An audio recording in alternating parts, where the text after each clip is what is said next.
Y seguimos con más de El Mundo Ahora de France 24 en español. Les saluda Luis Méndez Urich y les estaré acompañando para ofrecerle detalles de las informaciones más importantes de la jornada a lo largo del mundo. A continuación, nuestros titulares.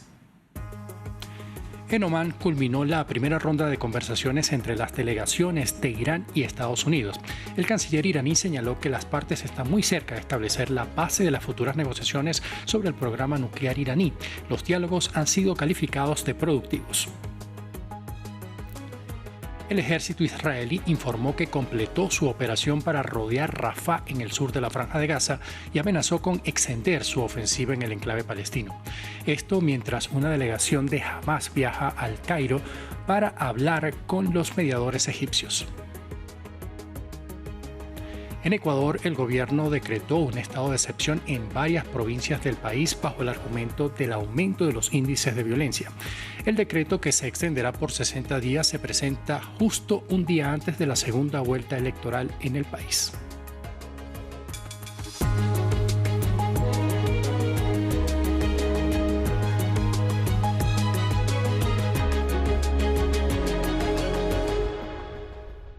Comenzamos.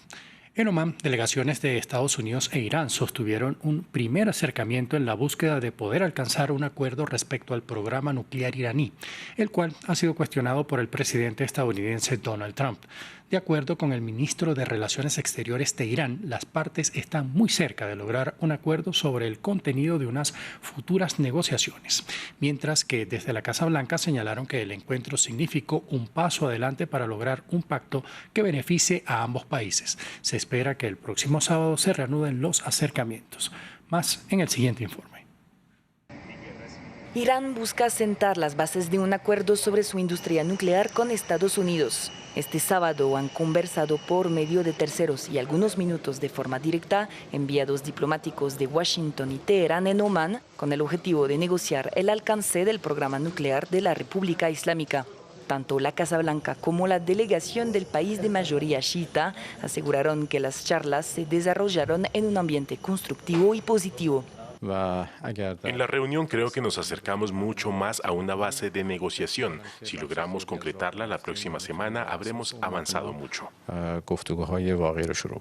Entre tanto, en las calles de Teherán, algunos ciudadanos ven con buenos ojos el diálogo, pero dudan de las verdaderas intenciones del gobierno de Donald Trump. Somos un país que cree en la negociación y el diálogo, pero Estados Unidos tiene un historial de incumplir sus promesas, especialmente en el último tiempo. Dudo que Estados Unidos mantenga sus compromisos. Sigue teniendo la terquedad de siempre. Estados Unidos e Irán no tienen relaciones diplomáticas desde hace 45 años. Estas son las primeras conversaciones entre los dos países desde 2018. La Casa Blanca ha amenazado con llevar una ofensiva militar a gran escala contra la República Islámica si no revisa su programa nuclear. Washington teme que Teherán logre desarrollar armas nucleares para amenazar y eventualmente atacar a sus aliados en la región. Israel anunció este sábado que controla totalmente la zona de Rafah, al sur de la Franja de Gaza, y confirmó la creación de lo que denomina una nueva zona de seguridad alrededor del corredor de Mordak. El ejército israelí amenazó con extender su ofensiva hacia Han Yunis en medio de nuevos bombardeos que dejan al menos 21 muertos en 24 horas, según el Ministerio de Salud gazatí. Para ampliar más sobre esta situación, veamos el siguiente reporte de nuestro corresponsal para Israel y los territorios palestinos, Federico Cuez Barberena.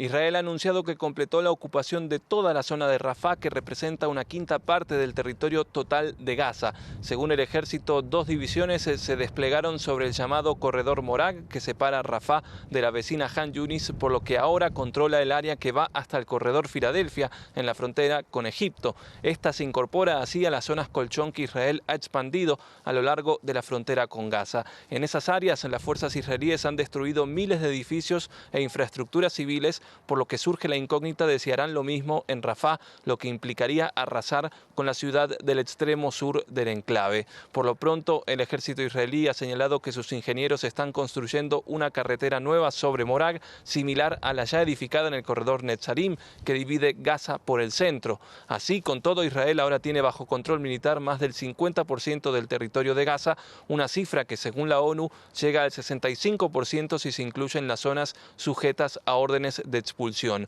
Y esto solo promete ir a más. Tropas israelíes invadieron 2 barrios de Ciudad de Gaza y el ministro de Defensa Israel Katz anticipó que buscan tomar más áreas del norte del enclave y que, en sus palabras, la intensa actividad del ejército pronto se extenderá a la mayor parte de Gaza.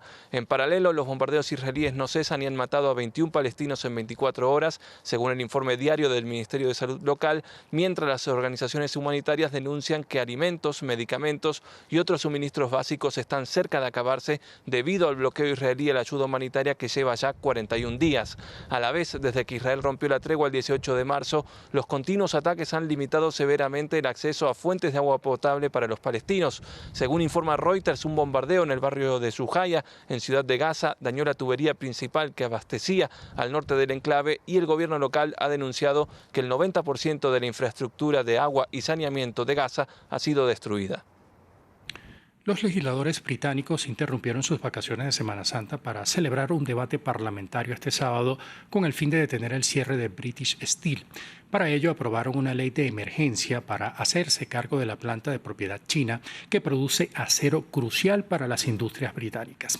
El gobierno considera el posible cierre de la planta un riesgo para la seguridad económica británica a largo plazo, dado el declive de la otrora robusta industria siderúrgica del Reino Unido. Leo Gell nos amplía.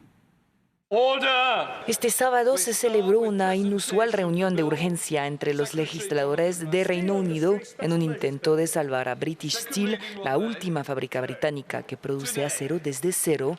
La legislación permitirá a los ministros asumir la gestión de una planta clave de la fábrica e impedir que sus propietarios chinos la cierren. Nuestras aspiraciones para British Steel siguen siendo un acuerdo de coinversión con un socio del sector privado para garantizar esa transformación a largo plazo. El Estado no puede financiar por sí mismo la transformación a largo plazo de British Steel, ni querría hacerlo, pero no actuar hoy impediría siquiera plantearse cualquier resultado más deseable. En una reunión con los trabajadores de esa planta de British Steel el mismo día, el primer ministro británico había declarado que estaba haciendo todo lo posible para evitar el cierre inminente del alto horno, que emplea actualmente a 3.500 personas.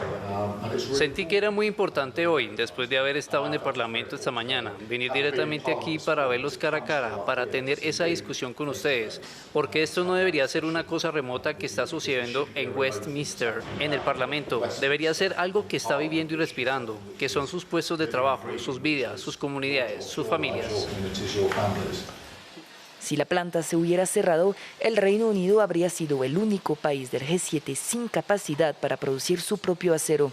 Esa decisión es entonces determinante, con enormes repercusiones para la construcción, el ferrocarril e incluso la defensa en Reino Unido, en un momento en que los aliados europeos han prometido rearmarse para apoyar a Ucrania en su guerra contra Rusia.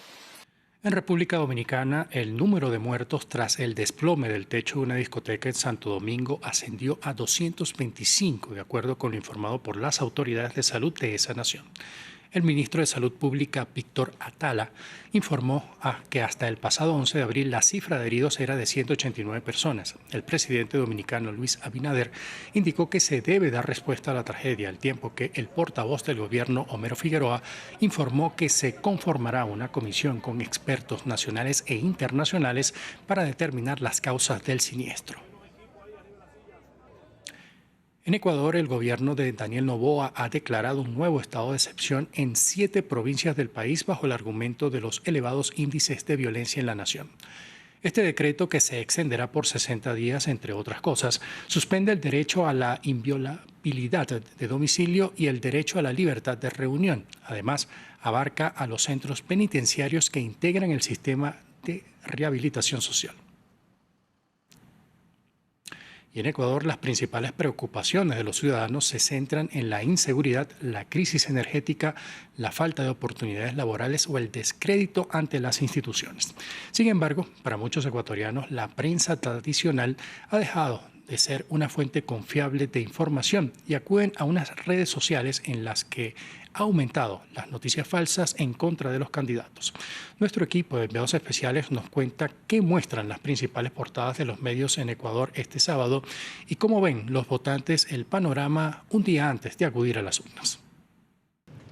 Última mañana de sábado ya previa a la segunda vuelta de las elecciones presidenciales aquí en Ecuador y podemos ver cómo las principales portadas de los medios impresos del país traen guías, recomendaciones para votar ese domingo y, por supuesto, algunas de las principales preocupaciones. Inundaciones en buenas partes del país que ha llevado al CNE a cambiar algunos recintos de votación. Aumento, por supuesto, también de la canasta familiar. Todo esto junto al empleo y la seguridad.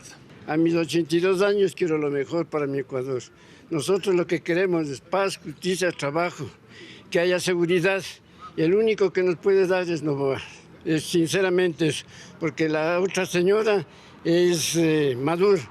El señor Noboa no ha hecho nada, solo miente a la gente y la gente no se da cuenta.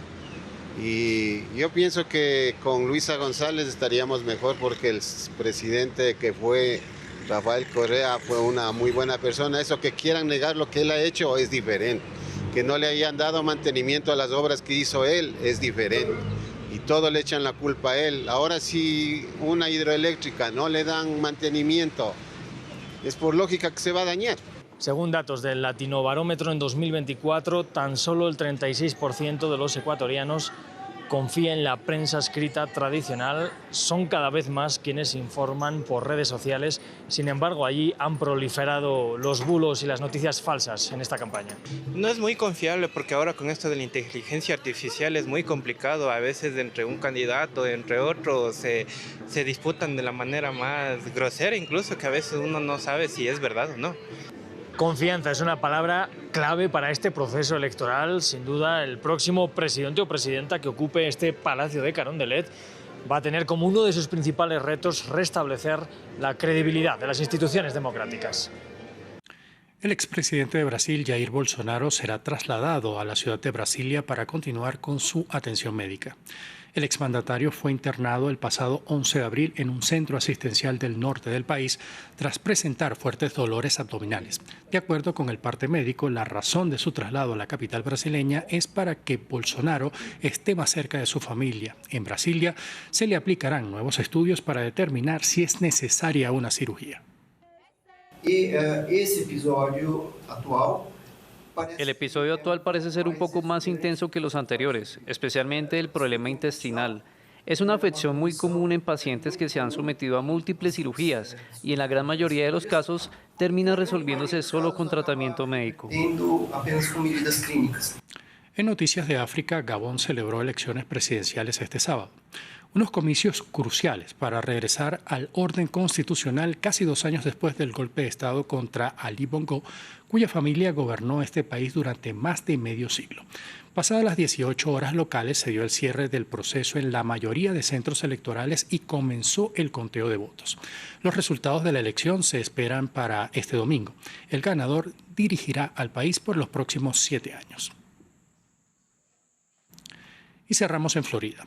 Un nuevo concepto de café en San Agustín, la ciudad más antigua de Estados Unidos, está llamando la atención de los amantes de los animales. Se trata de Capibara Café y, como su nombre bien lo indica, es un lugar en el que, además de tomar una merienda, los asistentes pueden jugar con estos tiernos roedores. Según sus creadores, la idea partió de tener un santuario de animales, pero ante la dificultad de conseguir donaciones, decidieron crear un espacio que atrajera clientes que quisieran consentir y aprender más sobre esta especie. Y de esta manera llegamos al final de la presente emisión de noticias. Ustedes pueden seguir ampliando estas informaciones a través de france24.com. Por ahora, continúen con más de la programación de France 24 en español.